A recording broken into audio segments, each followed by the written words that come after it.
Hey there, freedom lover. It's time for course update number 21.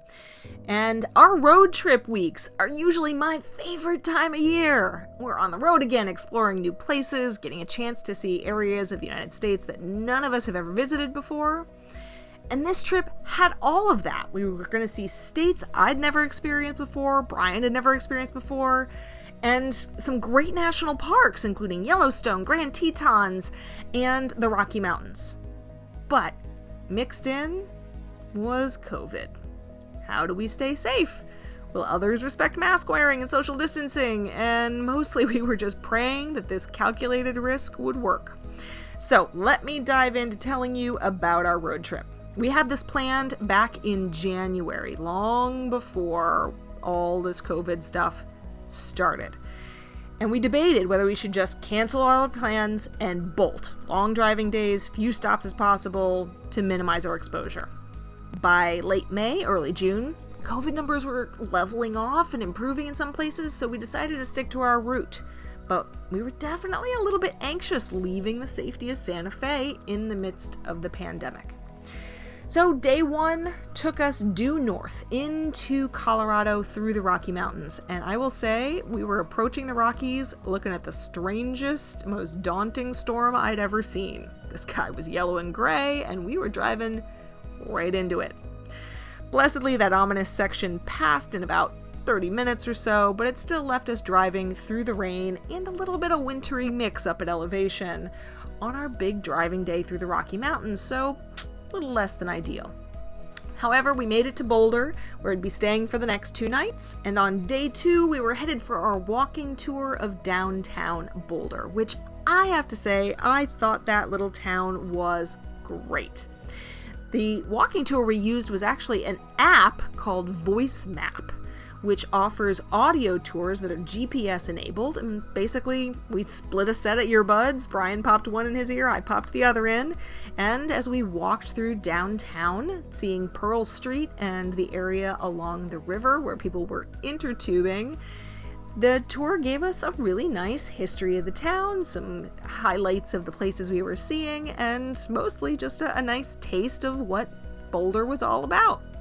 We grabbed lunch and then headed back to the car and took an afternoon drive back into the Rockies to see them in some better weather, which was well worth it. The next day, not much to tell you about. We drove through southern Wyoming and to Rock Springs, Wyoming, which was kind of boring. So then by day 4, we continued from Rock Springs up towards Felt, Idaho. Now I have to say, after driving through kind of the flat, wild wilderness of Wyoming, we hit Pinedale, Wyoming. And I'm going to mention this because it was truly one of the highlights of the trip for me. The sign as you drive into Pinedale, having gone through a whole lot of, nothing, just says, "All the civilization you need." I couldn't stop laughing for like a solid 10 minutes. There's maybe 3-4 street lights on their one main strip through Pinedale, Wyoming, and granted, it was a lot more town than we'd seen in the last several hours, but it was still a pretty bold claim for this little town. Hilarious. We stopped for dinner. It was a late lunch in Jackson, Wyoming, which is a great, vibrant little tourist town. Reminded me a little bit of South Lake Tahoe. And we paused at Snake River Brewing, which had a great outdoor deck and patio spaces with views of the mountains and their lovely garden, before heading over the Teton Mountains and to the modern ranch house that's in the middle of farm country in Idaho, where we were staying. It was super rural, but the views of the Tetons were stunning. Stunning. Which brings me to our first day at Yellowstone. Now, it took just about an hour to get to Yellowstone National Park. We got our parks pass and headed in through the west entrance. In advance, I had downloaded the Gypsy Tour app. Don't love the name, but the app itself was really well done, well designed, and it gives you a GPS-enabled audio tour of the main driving loops of the park. We got the one for both Yellowstone and Grand Tetons. And we were barely in the park 30 minutes when we saw a huge herd of buffalo, mamas and babies, and it was so cool. I have never seen live buffalo, like in the wild out there, and they were really neat. Now, of course, just like everybody else, we pulled over at the side of the road, took a whole bunch of pictures, and after we'd gotten our fill for a little while, the priority was to head to Old Faithful. Not surprising, anybody who's ever heard of Yellowstone has probably heard of Old Faithful. However, the tour recommended we stop at the fountain paint pots with their bubbling mud pits, which was really, really kind of cool. But it was also our first major COVID-related challenge. These are narrow boardwalks over bubbling thermal mud pits. In other words, we were masked up, but we were definitely in the minority, and there was no way to properly social distance. It made me super anxious. However, there were no major incidents. We just did the best that we could. And the paint pots were definitely really cool. I expected it to remind me a lot of Rotorua, New Zealand, but it didn't smell nearly as foul. And it was a lot of fun to listen to them burbling and spitting and just watch all of the geysers and mini geysers. Then we headed on to Old Faithful. Definitely our pumpkins highlight of the trip. We had a picnic lunch, waited about 20 minutes for the next eruption, and the Park Service had removed a row of benches, so mostly people were giving each other some space. But as far as I was concerned, there were still woefully too few people wearing masks in that crowd, probably about 10%. And so bottom line, if you're planning on going to the national parks and these kind of big hotspots, wear your mask at the big sites. If you're off hiking in the woods, enjoying the beautiful clean air, rock on, have fun, enjoy the heck out of it. But there were way too many tourists packed into those big sites to not make them hotspots for infections. So, end of that day, we drove back down through the Grand Teton National Park, into Jackson again, and then back over the mountain into our home in Idaho. Then, we had a second whole day in Yellowstone, where we went back to the Grand Prismatic Pool, which we had skipped due to parking delays. And I'm really glad we went back. It was mesmerizing. There was steam and colors and bubbles. Brian says it was actually one of his favorite parts of the trip, and it really was rather magical. I liked seeing the buffalo hoof prints on the floor of the pool and having that sense that the wild beasts were, still wandering regardless of what all of us silly humans might build or do. Then we drove up to Mammoth Hot Springs to see the Travertine Steps.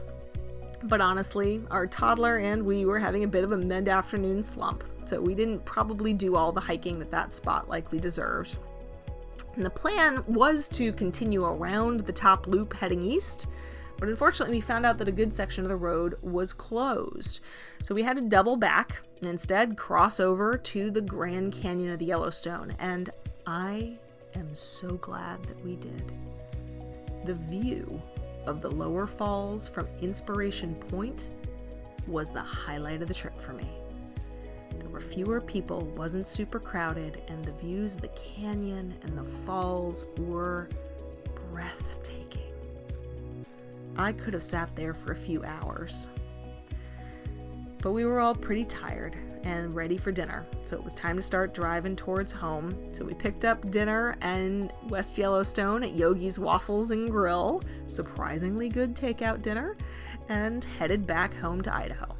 So the next few days, pretty simple.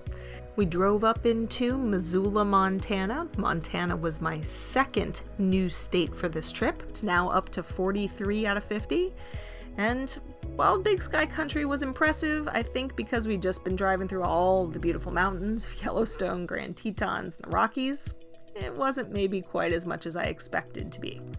Missoula was a sweet little college town, and from Missoula we headed further north and west into Spokane, Washington. Now that section of road through upper Idaho was actually super lush, a lot of pine trees and national forests, some fun mountain passes with a lot of great reveals and striking views. And after a quick stop for a brewery lunch in Spokane, we continued on to Kennewick, where we basically stopped for groceries and hunkered down for the night. Our final day driving into Portland was spent hugging the Columbia River. It took us past Mount Hood, which I thought reminded me a lot of Mount Rainier near Tacoma, and along the Columbia River Gorge, which was really spectacular. We're actually looking forward to driving back that way to visit some wineries that we saw advertised along the way, maybe in a few weeks. Then we drove into Portland, found our way to our new home, which I acknowledge is dramatically smaller than our place in New Mexico, which has been a little bit of an adjustment. But it's really nicely decorated, and our host is an absolute sweetheart. She even picked up a birthday cake and blew up some helium balloons and collected the gifts that our friends and family sent ahead of time for our pumpkin's 3rd birthday. So it was a pretty wonderful welcome to our new home. Now, our next course update, I'll be diving into life here in Portland. The results of our 2-week quarantine, which we are still doing. So far, so good. And when we find out, what Portland's like these days. So, if you're ready to take the leap into a location-independent lifestyle, and you'd like to learn some of the essential productivity strategies that will allow you to both get your work done and have time for exploration and fun, then it's only a few more days that you have a chance to join me for my live masterclass, The 5 Productivity Mistakes Online Entrepreneurs Make and How to Avoid Them. You can find out more at chosencourse.com/I want more to sign up for the masterclass, or if you've missed the window, to join the waiting list and get some great resources for location-independent productivity. In the meantime, have fun, freedom lover. We'll see you next time.